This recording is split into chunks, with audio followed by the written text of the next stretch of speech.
Hello friends, welcome to my channel. I hope आप सब अच्छे होंगे। दोस्तों, आजकल मिनिमलिस्टिक लाइफस्टाइल की पॉपुलैरिटी बढ़ती जा रही है। एक मिनिमलिस्ट होम ऐसा होम होता है जहां हम ऐसी चीज़ों से घिरे होते हैं जिनकी सच में हमें ज़रूरत होती है और ऐसी चीज़ें जिनसे हमें सच में खुशी मिलती है। इन चीज़ों के अलावा हम कोई भी एक्सेस सामान अपने घर में नहीं रखते हैं। मिनिमलिस्टिक लाइफस्टाइल में लेस इज़ मोर फ्रेज बिल्कुल परफेक्ट फिट बैठता है। घर में जितना कम सामान होगा उन्हें हम उतने ही अच्छे से मैनेज कर पाएंगे। दोस्तों, एक मिनिमलिस्टिक होम में क्वालिटी ओवर क्वांटिटी इम्पॉर्टेंट होता है।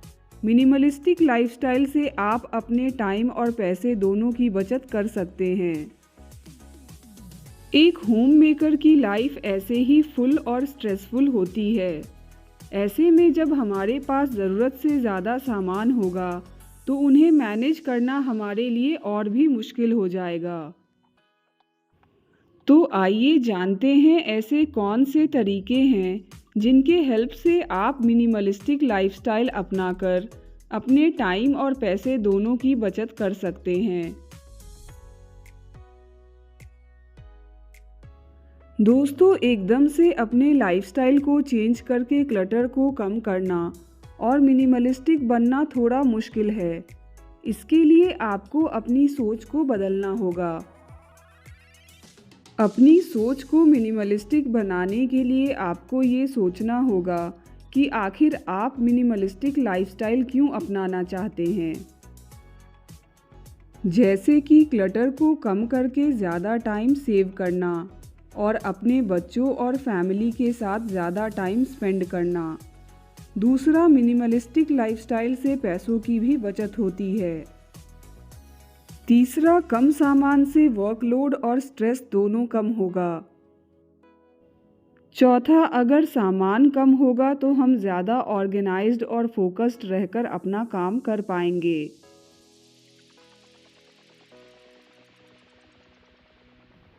हम सबको शॉपिंग करना बहुत पसंद होता है। कई बार शॉपिंग हमारे लिए स्ट्रेस बस्टर की तरह काम करता है, मगर कई बार हम लिमिट से ज़्यादा शॉपिंग कर लेते हैं और ज़रूरत से ज़्यादा चीज़ें भी परचेज़ कर लेते हैं। इसलिए आप जब भी किसी स्टोर में जाइए तो आपको क्या परचेज़ करना है उन सामानों की लिस्ट के साथ जाइए। दोस्तों, ऑनलाइन शॉपिंग को भी मॉनिटर करना बहुत ज़रूरी है। इसे रोकने के लिए एक मंथली बजट बनाइए और उस पे कायम रहिए। एक मिनिमलिस्टिक होम मेकर बनने के लिए ना केवल आपको ये देखना है कि आपको क्या खरीदना चाहिए और क्या नहीं, बल्कि आपको ये भी देखना होगा कि आपको अपने घर में क्या रखना है और क्या नहीं। आपको अपने घर से एक्सेस और बिना नीड वाले सामानों को हटाना है। जब आपके घर में छोटे बच्चे होते हैं तो कई गैर ज़रूरी चीज़ें जमा हो जाती हैं, जैसे छोटे कपड़े, पुराने सॉक्स, ब्रोकन टॉयज़ वगैरह। इसलिए अपने घर के लिए एक जेंटल डीक्लटरिंग शेड्यूल बनाइए। पूरे घर की एक साथ डीक्लटरिंग के बजाय एक बार में छोटे छोटे एरियाज़ की डीक्लटरिंग ही कीजिए।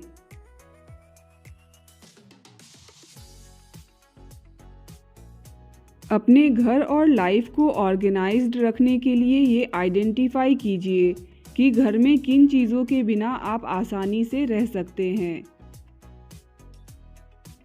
जैसे कई बार कुछ शूज़ और सैंडल्स हम यूज़ तो नहीं करते हैं, फिर भी अपने शू रैक में उन्हें सजाकर रखते हैं। आप इन्हें आसानी से हटा सकते हैं। कई बार घर में बच्चों के आर्ट किट भी जमा हो जाते हैं जिन्हें मैनेज करना काफ़ी मुश्किल हो जाता है।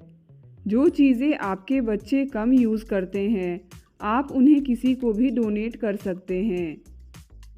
इससे बच्चों के रूम को ऑर्गेनाइज्ड रखना काफ़ी आसान हो जाएगा। इसी तरह किचन में पड़े यूज़लेस डब्बों को, गैजेट्स को और टूटे बर्तनों को रेगुलरली हटाते रहना चाहिए। इससे किचन को ऑर्गेनाइज्ड रखने में बहुत मदद मिलेगी। दोस्तों, हमें एक्सपायर्ड मेडिसिन्स को रेगुलरली डीक्लटर करते रहना चाहिए। बच्चों के ज़रूरत से ज़्यादा कपड़ों और टॉयज़ की भी रेगुलर डीक्लटरिंग करते रहना चाहिए। इससे घर को मैनेज करना और ऑर्गेनाइज्ड रखना काफ़ी आसान हो जाता है। ऐसी कोई भी चीज़ जिससे आपको अटैचमेंट ना हो और यूज़ भी ना हो, उसे घर से हटा दीजिए। कई बार हमारी ये प्रॉब्लम नहीं होती है कि हमारे पास कितना सामान है, बल्कि प्रॉब्लम इस बात से होती है कि हम सामान को कैसे स्टोर करते हैं। अपने घर में मिनिमलिज्म को इम्प्लीमेंट करने का बेस्ट तरीका है अपने घर में एक ऐसा सिस्टम क्रिएट करना जिसमें हमारा हर सामान स्ट्रीमलाइंड हो। अगर बच्चों और बड़ों के जैकेट्स, बच्चों के टॉयज़ और बुक्स एक जगह होंगे, तब हम ये देख पाएंगे कि हमें इनमें क्या चाहिए और क्या नहीं। जैसे मैं बच्चों के टॉयज़ इन बॉक्सेस में ही रखती हूँ। ये बॉक्सेस जब भी फुल हो जाते हैं, मैं उनकी डीक्लटरिंग कर लेती हूँ। दोस्तों, डीक्लटरिंग के बहुत तरीके हैं, लेकिन जिस तरीके ने मेरे लिए वर्क किया है वो है रूम बाय रूम डीक्लटरिंग करना। जब भी आप पूरे घर की डीक्लटरिंग एक साथ करेंगे, आप परेशान हो जाएंगे। बिजी होम मेकर्स के लिए एक बार में सिर्फ एक रूम की डीक्लटरिंग करना ही कन्वीनियंट होता है, और फर्दर आप उस रूम को भी छोटे छोटे पार्ट्स में डीक्लटर कर सकते हैं। जैसे कभी अगर मैं पूरे किचन की डीक्लटरिंग नहीं कर पाती हूँ, तो मैं एक बार में सिर्फ अपने ग्रॉसरी कबर्ड की ही डीक्लटरिंग कर लेती हूँ। ये मेरे लिए काफ़ी आसान हो जाता है।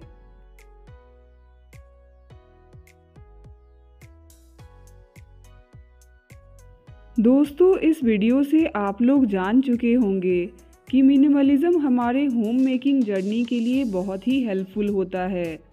अगर आप मिनिमलिस्टिक लाइफस्टाइल को अपनाना चाहते हैं, तो आपको अपना माइंडसेट बदलना होगा और फिर अपने डेली हैबिट्स पर काम करना होगा। आपको अपने माइंडसेट को कंज्यूमर बेस्ड के बजाय नीड बेस्ड बनाना होगा। आजकल के कल्चर में दिखावे में लोग सिर्फ सामान खरीदना चाहते हैं, चाहे उसकी ज़रूरत उन्हें हो या ना हो। आपको खुद को कम सामान परचेज करने और रेगुलर डीक्लटरिंग के लिए मोटिवेट करते रहना होगा। मिनिमलिस्टिक लाइफस्टाइल का फोकस इस बात पर होता है कि हमारी नीड क्या है, ना कि हम क्या चाहते हैं।